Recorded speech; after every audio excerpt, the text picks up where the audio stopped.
After Amir and Hassan's traumatic experience, I'm not sure how they're gonna even stay in the same room, let alone be friends. But let's read and find out. Chapter 8. For a week, I barely saw Hassan.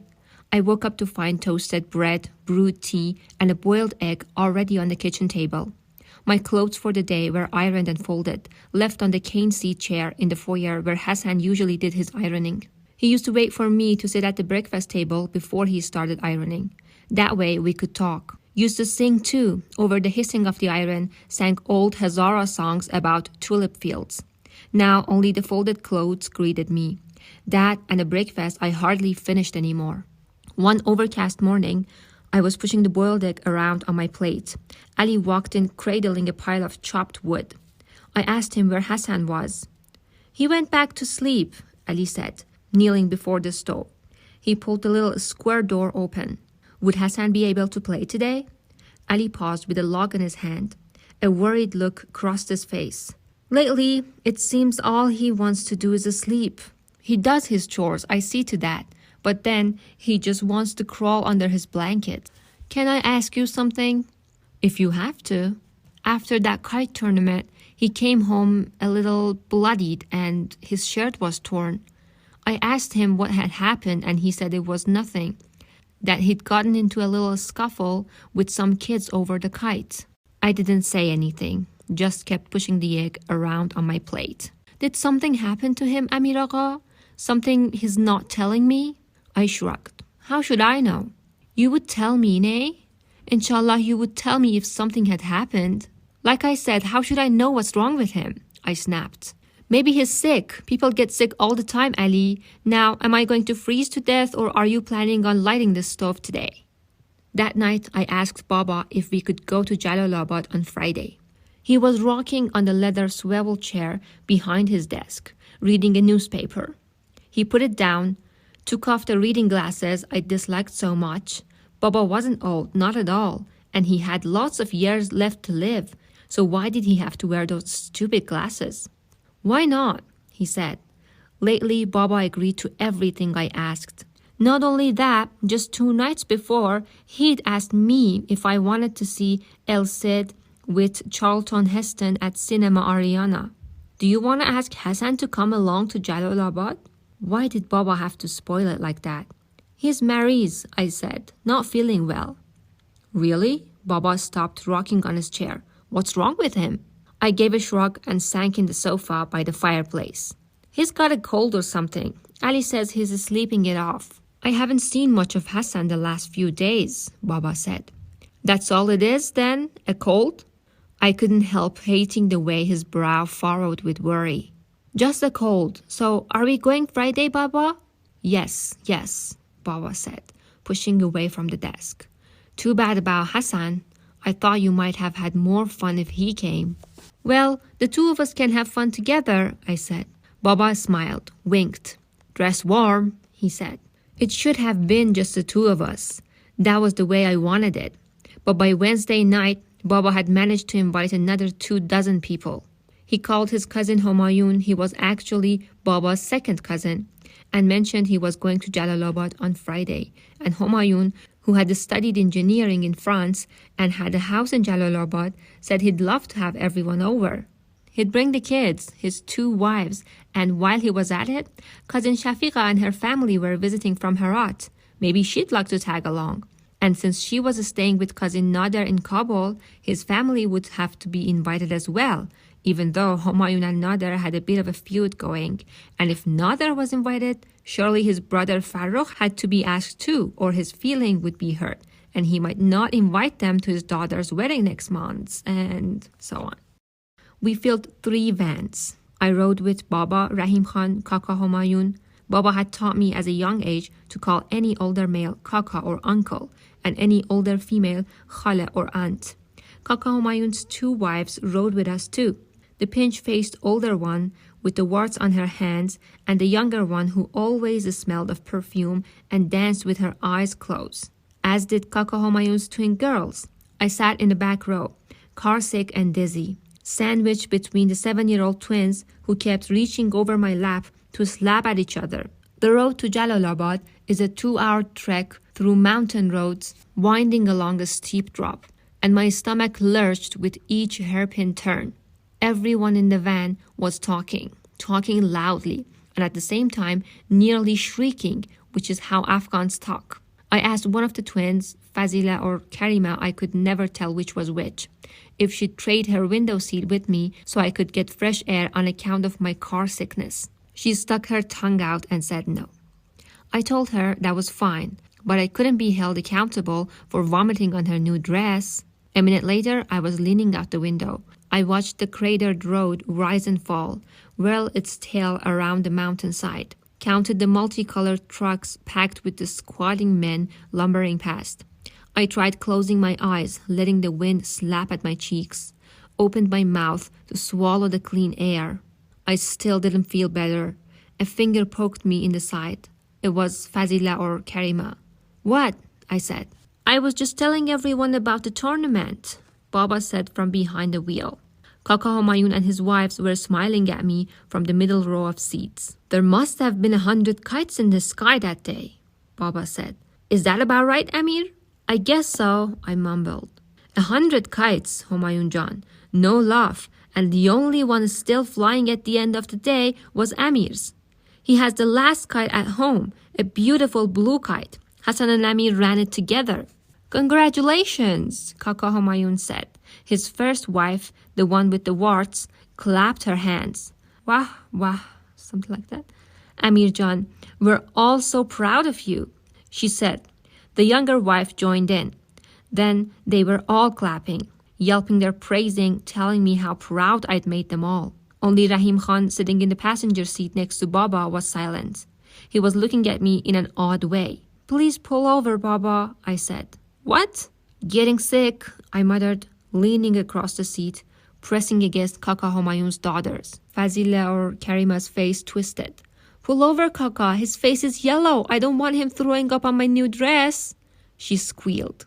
Baba began to pull over, but I didn't make it. A few minutes later, I was sitting on a rock on the side of the road as they aired out the van. Baba was smoking with Kaka Humayun, who was telling Fazila or Karima to stop crying. He'd buy her another dress in Jalalabad. I closed my eyes, turned my face to the sun. Little shapes formed behind my eyelid, like hands playing shadows on the wall. They twisted, merged, formed a single image. Hassan's brown corduroy pants, discarded on a pile of old bricks in the alley. Kaka Humayun's white 2-story house in Jalalabad had a balcony overlooking a large walled garden with apple and persimmon trees. There were hedges that in the summer the gardener shaped like animals, and the swimming pool with emerald-colored tiles. I sat on the edge of the pool, empty save for a layer of slushy snow at the bottom, feet dangling in. Kaka Humayun's kids were playing hide-and-seek at the other end of the yard. The women were cooking, and I could smell onions frying already.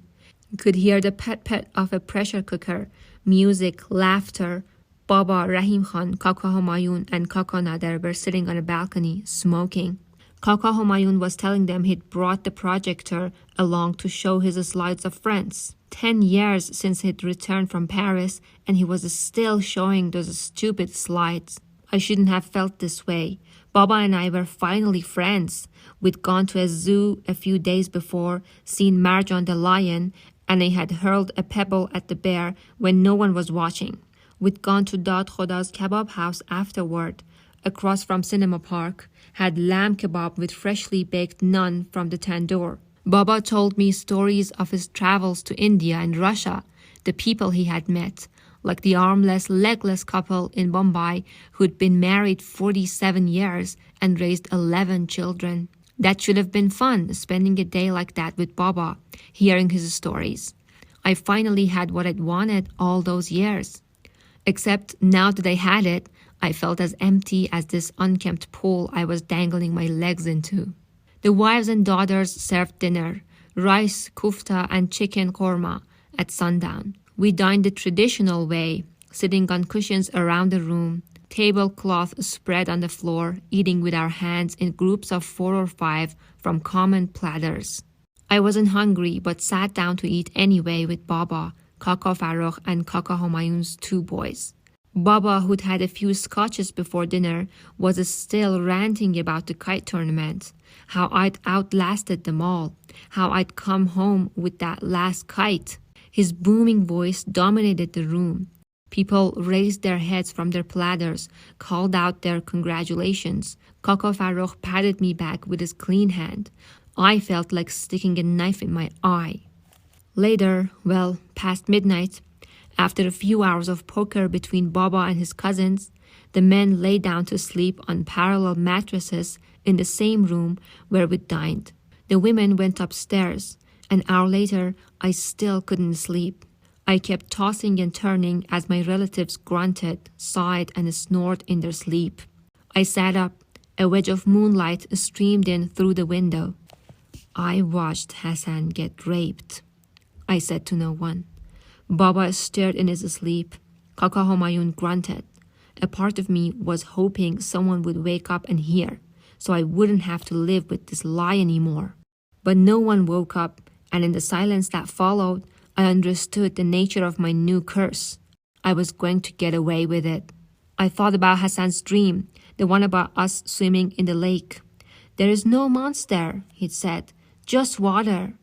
Except he'd been wrong about that. There was a monster in the lake. I had grabbed Hassan by the ankle, dragged him to the murky bottom. I was that monster.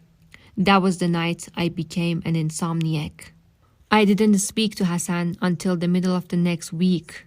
I had just half eaten my lunch and Hassan was doing the dishes. I was walking upstairs, going to my room, when Hassan asked if I wanted to hike up the hill. I said I was tired. Hassan looked tired too. He'd lost weight and gray circles had formed under his puffed-up eyes. But when he asked again, I reluctantly agreed. We trekked up the hill, our boots squishing the muddy snow. Neither of us said anything. We sat under our pomegranate tree, and I knew I'd made a mistake. I shouldn't have come up the hill. The words I'd carved on the tree trunk with Ali's kitchen knife. Amir and Hassan, the sultans of Kabul. I couldn't stand looking at them now. He asked me to read him from the Shahnameh, and I told him I'd changed my mind, told him I just wanted to go back to my room. He looked away and shrugged. We walked back down the way we'd gone up in silence. And for the first time in my life, I couldn't wait for spring. My memory of the rest of that winter of 1975 is pretty hazy. I remember I was fairly happy when Baba was home. We'd eat together, go to see a film with Kaka Homayun or Kaka Farokh. Sometimes Rahim Khan came over and Baba let me sit in their study and sip tea with them. He'd even have me read him some of my stories. It was good and I even believed it would last. And Baba believed it too, I think. We both should have known better. For at least a few months after the kite tournament, Baba and I immersed ourselves in a sweet illusion, saw each other in a way that we never had before. We'd actually deceived ourselves into thinking that a toy made of tissue paper, glue, and bamboo could somehow close the chasm between us. But when Baba was out, and he was out a lot, I closed myself in my room. I read a book every couple of days, wrote stories, learned to draw horses. I'd hear Hassan shuffling around the kitchen in the morning, hear the clinking of silverware, the whistle of the teapot. I'd wait to hear the door shut, and only then I would walk down to eat. On my calendar, I circled the date of the first day of school and began a countdown. To my dismay, Hassan kept trying to rekindle things between us. I remember the last time I was in my room reading an abbreviated Farsi translation of Ivanhoe when he knocked on my door. "What is it?" "I'm going to the baker to buy naan," he said from the other side. "I was wondering if you wanted to come along." "I think I'm just going to read," I said, rubbing my temples. Lately, every time Hassan was around, I was getting a headache. "It's a sunny day," he said. "I can see that. Might be fun to go for a walk." "You go." "I wish you'd come along," he said, paused. Something thumped against the door. Maybe his forehead. "I don't know what I've done, Amir Agha. I wish you'd tell me. I don't know why we don't play anymore." "You haven't done anything, Hassan. Just go." "You can tell me. I'll stop doing it." I buried my head in my lap, squeezed my temples with my knees like a vice. "I'll tell you what I want you to stop doing," I said, eyes pressed shut. "Anything." I want you to stop harassing me. I want you to go away, I snapped. I wished he would give it right back to me, break the door open and tell me off. It would have made things easier, better. But he didn't do anything like that. And when I opened the door minutes later, he wasn't there. I fell on my bed, buried my head under the pillow, and cried. Hassan milled about the periphery of my life after that. I made sure our paths crossed as little as possible, planned my day that way. Because when he was around, the oxygen seeped out of the room. My chest tightened and I couldn't draw enough air. I'd stand there gasping in my own little airless bubble of atmosphere. But even when he wasn't around, he was. He was there in the hand-washed and ironed clothes on the cane seat chair, in the warm slippers left outside my room, in the wood already burning in the stove when I came down for breakfast. Everywhere I turned, I saw signs of his loyalty, his goddamn unwavering loyalty. Early that spring, a few days before the new school year started, Baba and I were planting tulips in the garden. Most of the snow had melted, and the hills in the north were already dotted with patches of green grass. It was a cool, gray morning, and Baba was squatting next to me, digging the soil and planting the bulbs I handed to him. He was telling me how most people thought it was better to plant tulips in the fall, and how that wasn't true, when I came right out and said it. Baba, have you ever thought about getting new servants? He dropped the tulip bulb and buried the trowel in the dirt, took off his gardening gloves. I startled him. Chi? What did you say? I was just wondering, that's all. Why would I ever want to do that? Baba said curtly. You wouldn't, I guess. It was just a question, I said, my voice fading to a murmur. I was already sorry I'd said it. Is it about you and Hassan? I know there is something going on between you two. But whatever it is, you have to deal with it, not me. I'm staying out of it. I'm sorry, Baba. He put on the gloves again.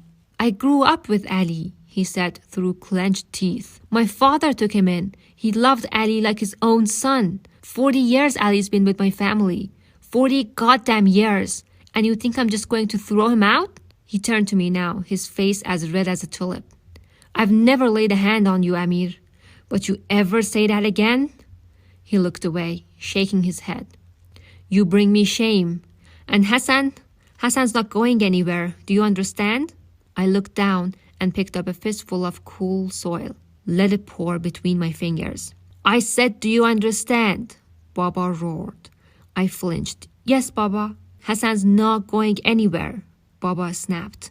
He dug a new hole with the trowel, striking the dirt harder than he had to. He's staying right here with us, where he belongs. This is his home and we're his family. Don't you ever ask me that question again. I won't, Baba. I'm sorry. We planted the rest of the tulips in silence. I was relieved when school started the next week. Students with new notebooks and sharpened pencils in hand ambled about the courtyard, kicking up dust, chatting in groups, waiting for the class captain's whistles. Baba drove me down the dirt lane that led to the entrance. The school was an old two-story building with broken windows and dim cobblestone hallways, patches of its original yellow paint still showing between the sloughing chunks of plaster. Most of the boys walked to school, and Baba's black Mustang drew more than one envious look. I should have been beaming with pride when he dropped me off. The old me would have, but all I could muster was a mild form of embarrassment. That and emptiness. Baba drove away without saying goodbye. I bypassed the customary comparing of kite-fighting scars and stood in line. The bell rang, and we marched to our assigned class, filed in pairs. I sat in the back row. As the Farsi teacher handed out our textbooks, I prayed for a heavy load of homework. School gave me an excuse to stay in my room for long hours, and for a while, it took my mind off what had happened that winter, what I had let happen.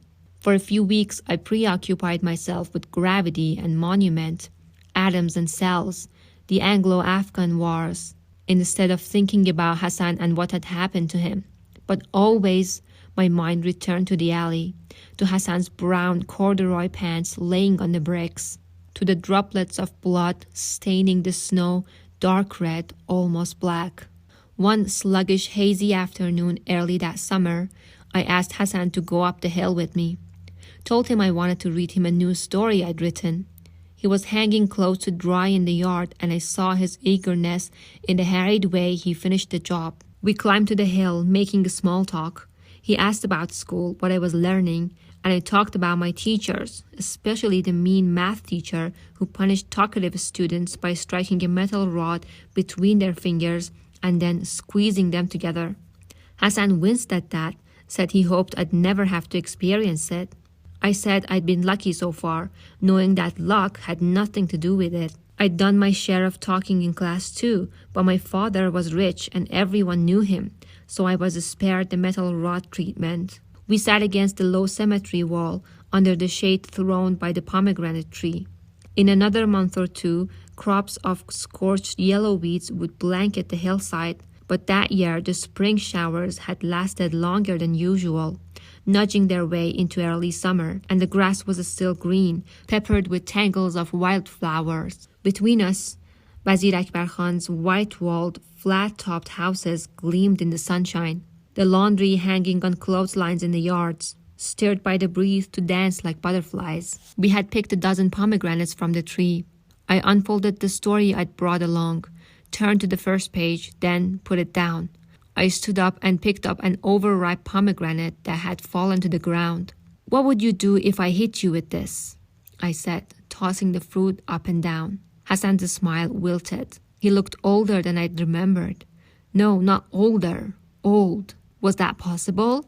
Lines had etched into his tanned face, and creases framed his eyes, his mouth. I might as well have taken a knife and carved those lines myself. "What would you do?" I repeated. The color fell from his face. Next to him, the stapled pages of the story I'd promised to read him fluttered in the breeze. I hurled the pomegranate at him. It struck him in the chest, exploded in a spray of red pulp. Hassan's cry was pregnant with surprise and pain. "Hit me back!" I snapped. Hassan looked from the stain on his shirt to me. "Get up! Hit me!" I said. Hassan did get up, but he just stood there, looked dazed like a man dragged into the ocean by a riptide when just a moment ago he was enjoying a nice stroll on the beach. I hit him with another pomegranate, in the shoulder this time. The juice splattered his face. "Hit me back!" I spat. "Hit me back, goddamn you!" I wished he would. I wished he'd give me the punishment I craved, so maybe I'd finally sleep at night. Maybe then things could turn to how they used to be between us. But Hassan did nothing as I pelted him again and again. "You're a coward," I said. "Nothing but a goddamn coward." I don't know how many times I hit him. All I know is that when I finally stopped, exhausted and panting, Hassan was smeared in red like he'd been shot by a firing squad. I fell to my knees, tired, spent, frustrated. Then Hassan did pick up a pomegranate. He walked toward me. He opened it and crushed it against his own forehead. "There!" he croaked, red dripping down his face like blood. "Are you satisfied? Do you feel better?" He turned around and started down the hill. I let the tears break free, rocked back and forth on my knees. "What am I going to do with you, Hassan? What am I going to do with you?" But by the time the tears dried up and I trudged down the hill, I knew the answer to that question. I turned 13 that summer of 1976, Afghanistan's next to last summer of peace and anonymity. Things between Baba and me were already cooling off again. I think what started it was the stupid comment I'd made the day we were planting tulips about getting new servants. I regretted saying it, I already did. But I think even if I hadn't, our happy little interlude would have come to an end. Maybe not quite so soon, but it would have. By the end of the summer, the scrapping of spoon and fork against the plate had replaced dinner table chatter, and Baba had resumed retreating to his study after supper and closing the door. I'd gone back to thumbing through Hafez and Khayyam, gnawing my nails down to the cuticles, writing stories. I kept the stories in a stack under my bed, keeping them just in case, though I doubted Baba would ever again ask me to read them to him. Baba's motto about throwing parties was this: invite the whole world or it's not a party. I remember scanning over the invitation list a week before my birthday party and not recognizing at least 3/4 of the 400 plus kakas and khalas who were going to bring me gifts and congratulate me for having lived to 13. Then I realized they weren't really coming for me. It was my birthday, but I knew who the real star of the show was. For days, the house was teeming with Baba's hired help. There was Salahuddin the butcher, who showed up with a calf and 2 sheep in tow, refusing payment for any of the 3. He slaughtered the animals himself in the yard by a poplar tree. "Blood is good for the tree," I remember him saying as the grass around the poplar soaked red.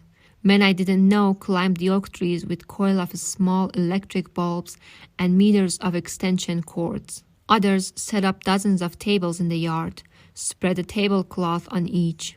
The night before the big party, Baba's friend Del Mahmoud, who owned a kebab house in Shahr-e-No, came to the house with his bags of spices. Like the butcher, Del Mahmoud, or Delo as Baba called him, refused payment for his services. He said Baba had done enough for his family already.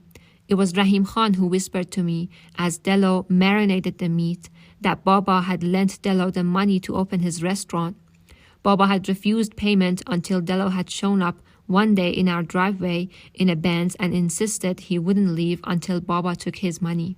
I guess in most ways, or at least in the ways in which parties are judged, my birthday bash was a huge success. I'd never seen the house so packed. Guests with drinks in their hand were chatting in the hallways, smoking on the stairs, leaning against doorways. They sat where they found space, on kitchen counters, in the foyer, even under the stairwell. In the backyard, they mingled under the glow of blue, red, and green lights winking in the trees, their faces illuminated by the light of kerosene torches propped everywhere.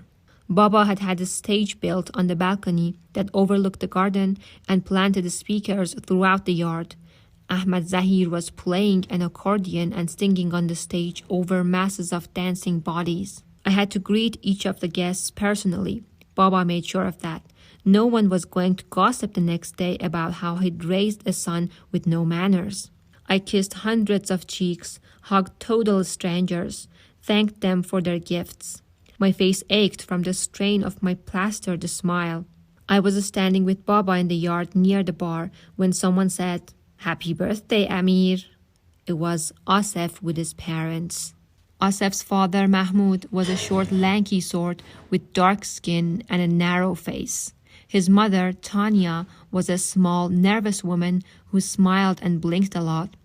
Asef was standing between the two of them now, grinning, looming over both, his arms resting on their shoulders. He led them toward us like he had brought them here, like he was the parent and they his children.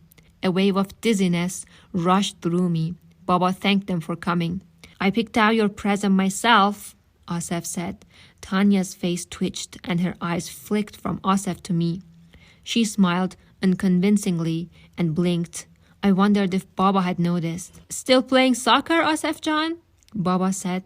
He'd always wanted me to be friends with Asef. Asef smiled. It was creepy how genuinely sweet he made it look. "Of course, Kaka John. Right wing, as I recall?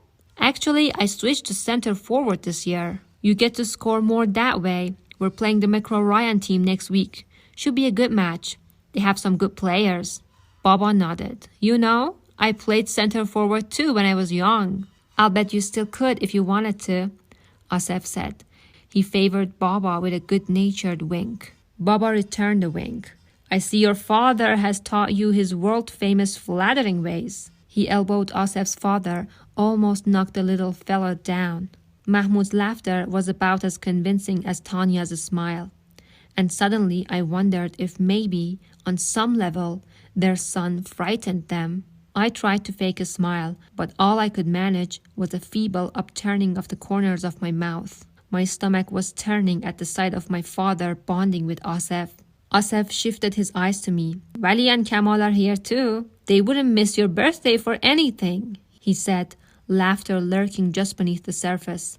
I nodded silently. "We're thinking about playing a little game of volleyball tomorrow at my house," Asef said. "Maybe you'll join us. Bring Hassan if you want to." That sounds fun, Baba said, beaming. What do you think, Amir? I don't really like volleyball, I muttered. I saw the light wink out of Baba's eyes and an uncomfortable silence followed. Sorry, Asif Jan, Baba said, shrugging. That stung, his apologizing for me. Nay, no harm done, Asif said. But you have an open invitation, Amir Jan, anyway. I heard you like to read, so I brought you a book. One of my favorites. He extended a wrapped birthday gift to me. Happy birthday! He was dressed in a cotton shirt and blue slacks, a red silk tie and shiny black loafers. He smelled of cologne and his blonde hair was neatly combed back. On the surface, he was the embodiment of every parent's dream. A strong, tall, well-dressed and well-mannered boy with talent and striking looks. Not to mention the wit to joke with an adult. But to me, his eyes betrayed him. When I looked into them, the facade flattered, revealed a glimpse of the madness hiding behind them. Aren't you going to take it, Amir? Baba was saying. Huh? Your present, he said testily. Asif Jan is giving you a present. Oh, I said. I took the box from Asif and lowered my gaze. I wished I could be alone in my room with my books, away from these people. Well, Baba said. What? Baba spoke in a low voice, the one he took on whenever I embarrassed him in public. Aren't you gonna thank Asif Jan? That was very considerate of him.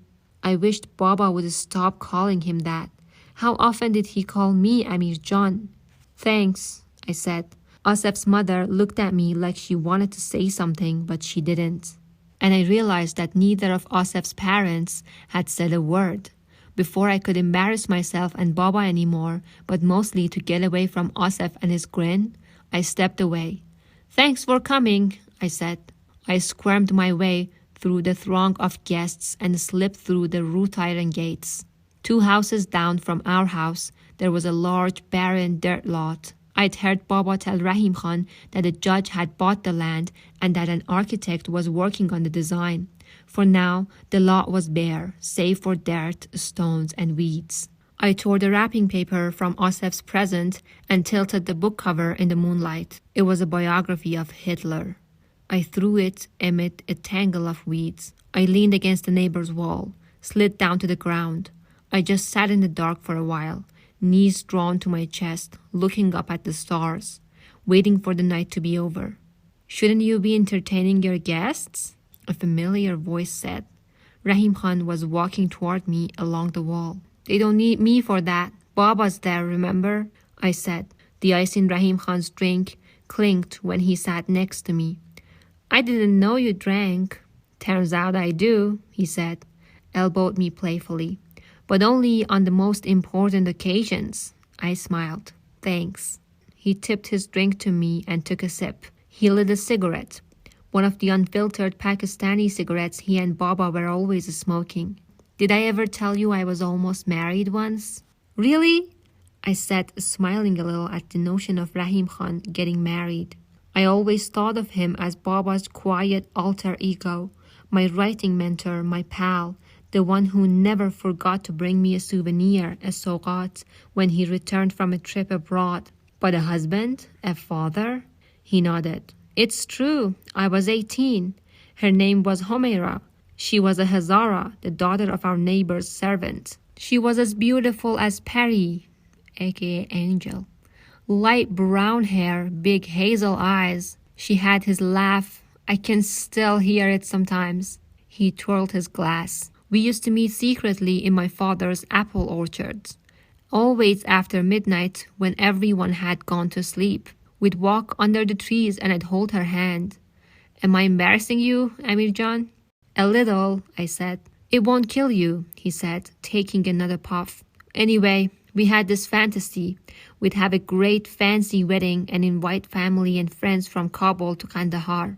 I would build us a big house, white with a tiled patio and large windows. We would plant fruit trees in the garden and grow all sorts of flowers. Have a lawn for our kids to play on. On Fridays after namaz at the mosque, everyone would get together at our house for lunch and would eat in the garden under cherry trees. drink fresh water from the well, then tea with candy as we watched our kids play with their cousins. He took another long gulp of his scotch, coughed. You should have seen the look on my father's face when I told him. My mother actually fainted. My sisters splashed her face with water. They fanned her and looked at me as if I had slit her throat. My brother Jalal actually went to fetch his hunting rifle before my father stopped him. Rahim Khan barked a bitter laughter. It was Humaira and me against the world. And I'll tell you this, Amir Jan, in the end, the world always wins.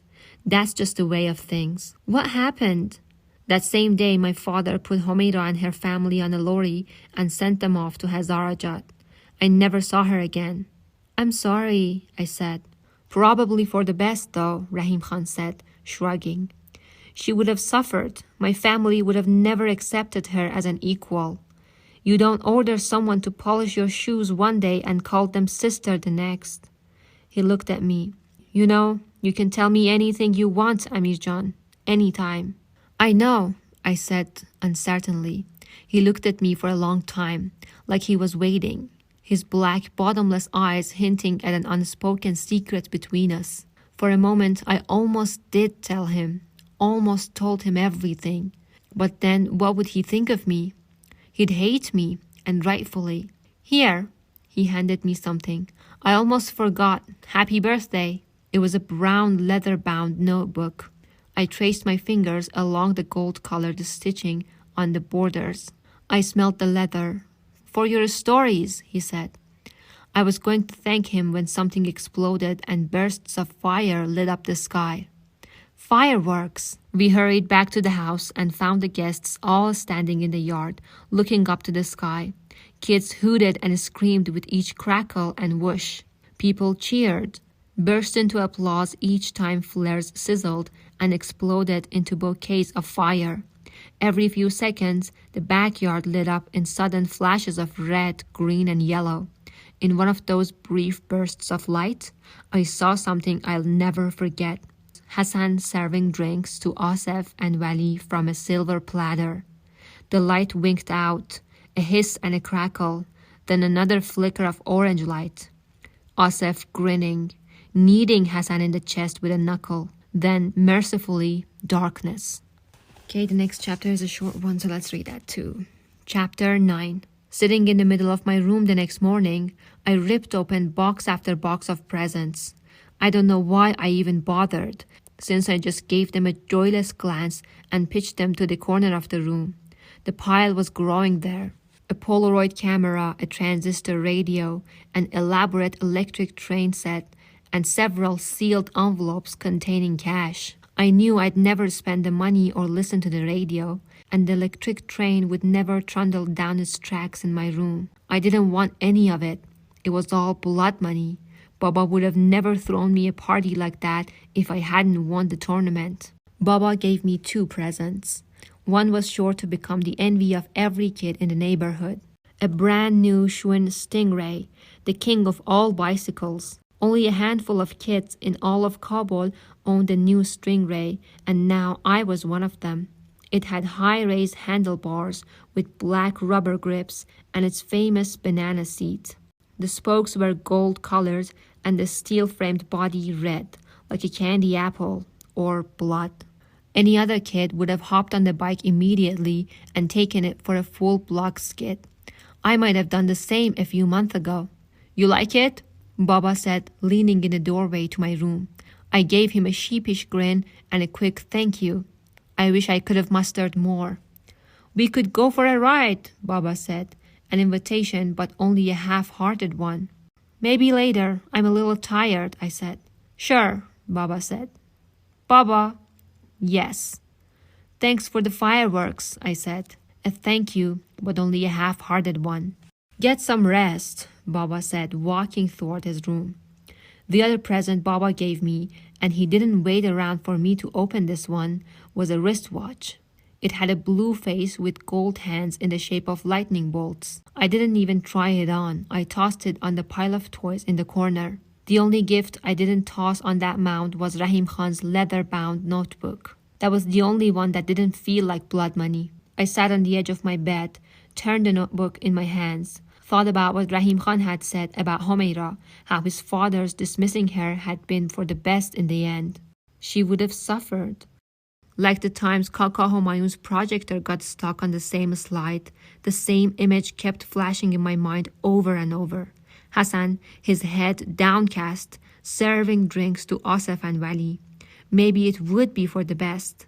Lessen his suffering, and mine too. Either way, this much had become clear. One of us had to go. Later that afternoon, I took the Schwinn for its first and last spin. I paddled around the block a couple of times and came back.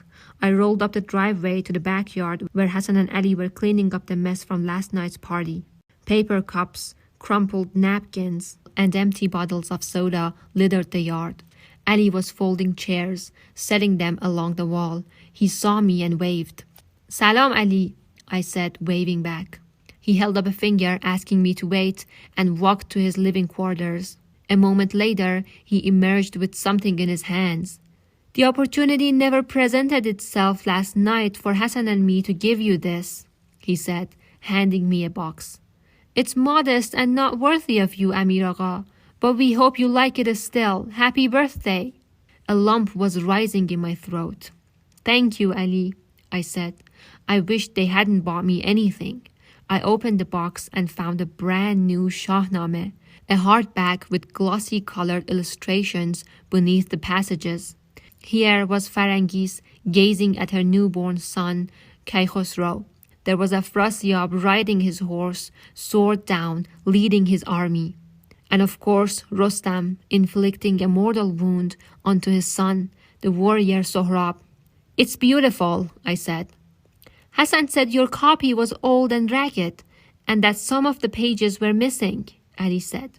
"All the pictures are hand-drawn on this one with pen and ink," he added proudly, eyeing a book neither he nor his son could read.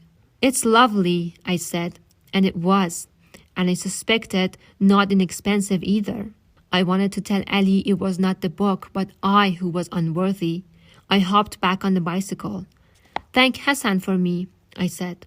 I ended up tossing the book on the heap of the gifts in the corner of my room, but my eyes kept going back to it, so I buried it at the bottom. Before I went to bed that night, I asked Baba if he'd seen my new watch anywhere. The next morning, I waited in my room for Ali to clear the breakfast table in the kitchen, waited for him to do the dishes, wipe the counters. I looked out my bedroom window and waited until Ali and Hassan went grocery shopping to the bazaar, pushing the empty wheelbarrows in front of them. Then I took a couple of the envelopes of cash from the pile of gifts and my watch and tiptoed out. I paused before Baba's study and listened in. He'd been in there all morning, making phone calls. He was talking to someone now about a shipment of rugs due to arrive next week. I went downstairs, crossed the yard, and entered Ali and Hassan's living quarters by the loquat tree. I lifted Hassan's mattress and planted my new watch and a handful of Afghani bills under it. I waited another 30 minutes. Then I knocked on Baba's door and told what I hoped would be the last in long line of shameful lies.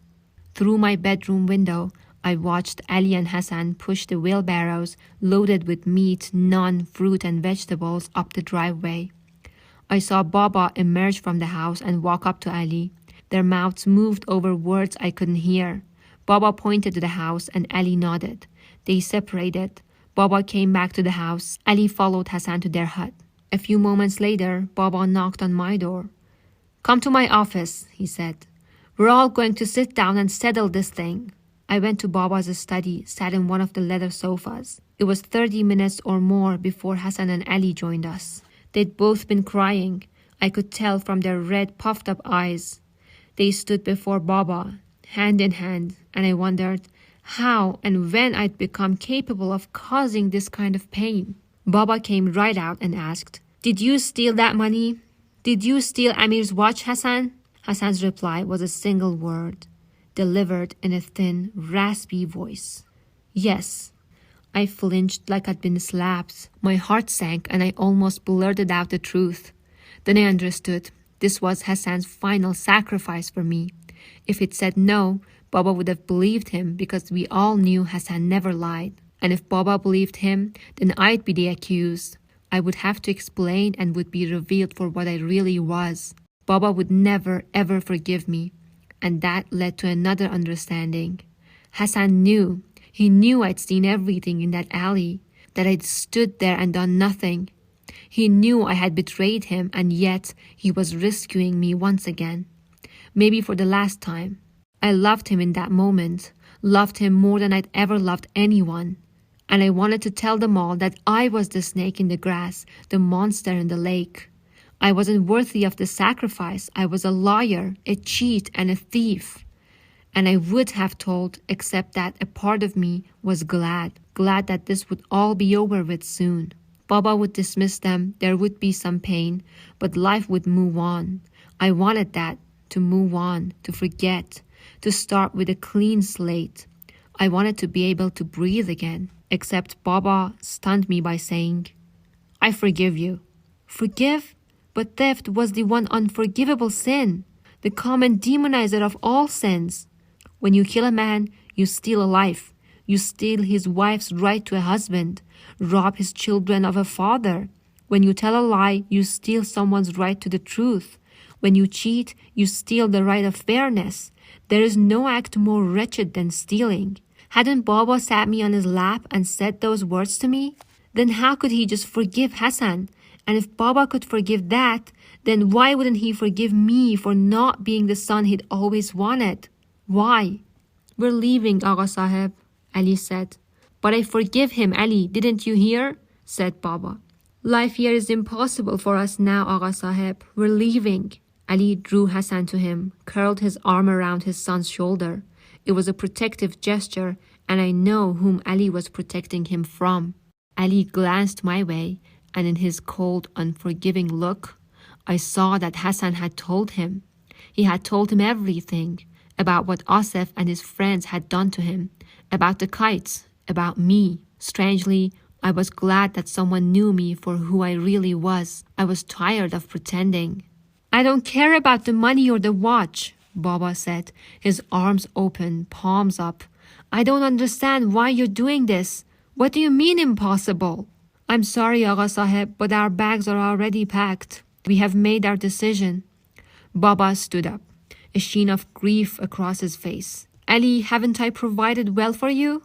Haven't I been good to you and Hassan? You're the brother I never had, Ali. You know that. Please don't do this. Don't make this even more difficult than it already is, Agha Sahib, Ali said. His mouth twitched, and for a moment, I thought I saw a grimace. That was when I understood the depth of the pain I had caused, the blackness of the grief I had brought onto everyone, that not even Ali's paralyzed face could mask his sorrow. I forced myself to look at Hassan, but his head was downcast, his shoulders slumped, his fingers twirling a loose string on the hem of his shirt. Baba was pleading now. At least tell me why. I need to know. Ali didn't tell Baba, just as he didn't protest when Hassan confessed to the stealing. I'll never really know why, but I could imagine the two of them in that dim little hut, weeping, Hassan pleading him not to give me away. But I couldn't imagine the restraint it must have taken Ali to keep that promise. Will you drive us to the bus station? I forbid you to do this, Baba bellowed. Do you hear me? I forbid you. Respectfully, you can't forbid me anything, Agha Sahib, Ali said. We don't work for you anymore. Where will you go? Baba asked. His voice was breaking. Hazarajat. To your cousin? Yes. Will you take us to the bus station, Agha Sahib? Then I saw Baba do something I had never seen him do before. He cried. It scared me a little, seeing a grown man sob. Fathers weren't supposed to cry. Please, Baba was saying, but Ali had already turned to the door, Hassan trailing him. I'll never forget the way Baba said that, the pain in his plea, the fear. In Kabul, it rarely rained in the summer. Blue skies stood tall and far, the sun like a branding iron searing the back of your neck. Creeks where Hassan and I skipped the stone all spring turned dry, and rickshaws stirred dust when they sputtered by. People went to mosques for their 10 rak'ats of noontime prayer and then retreated to whatever shade they could find to nap in, waiting for the cool of early evening. Summer meant long school days, sweating in tightly packed, poorly ventilated classrooms, learning to recite ayats from Quran, struggling with those tongue-twisting, exotic Arabic words. It meant catching flights in your palm while the mullah droned on and a hot breeze brought with it the smell of shit from the outhouse across the schoolyard, churning dust around the lone rickety basketball hoop. But it rained the afternoon Baba took Ali and Hassan to the bus station. Thunderheads rolled in, painted the sky iron gray. Within minutes, sheets of rain were sweeping in, the steady hiss of falling water swelling in my ears. Baba had offered to drive them to Bamiyan himself, but Ali refused. Through the blurry, rain-soaked window of my bedroom, I watched Ali haul the lone suitcase carrying all of their belongings to Baba's car, idling outside the gates. Hassan lugged his mattress rolled tightly and tied with a rope on his back. He'd left all of his toys behind in the empty shack. I discovered them the next day, piled in a corner, just like the birthday presents in my room. Slithering beads of rain sluiced down my window. I saw Baba slam the trunk shut. Already drenched, he walked to the driver's side, leaned in and said something to Ali in the back seat, perhaps one last-ditch effort to change his mind. They talked that way a while, Baba getting soaked, stooping, one arm on the roof of the car. But when he straightened, I saw in his slumping shoulders that the life I had known since I had been born was over. Baba slid in. The headlights came on and cut twin funnels of light in the rain. If this were one of the Hindi movies Hassan and I used to watch, this was the part where I'd run outside, my bare feet splashing rainwater. I'd chase the car, screaming for it to stop. I'd pull Hassan out of the back seat and tell him I was sorry. So sorry, my tears mixing with rainwater. We'd hug in the downpour. But this was no Hindi movie. I was sorry, but I didn't cry, and I didn't chase the car. I watched Baba's car pull away from the crop, taking with it the person whose first spoken word had been my name. I caught one final blurry glimpse of Hassan slumped in the back seat before Baba turned left at the street corner where we'd played marbles so many times. I stepped back and all I saw was rain through window pails that looked like melting silver. Seems like Amir really outdid himself, right? I'm really enjoying reading this book. It's an easy read. Make sure you like this video and subscribe to read the next chapter together.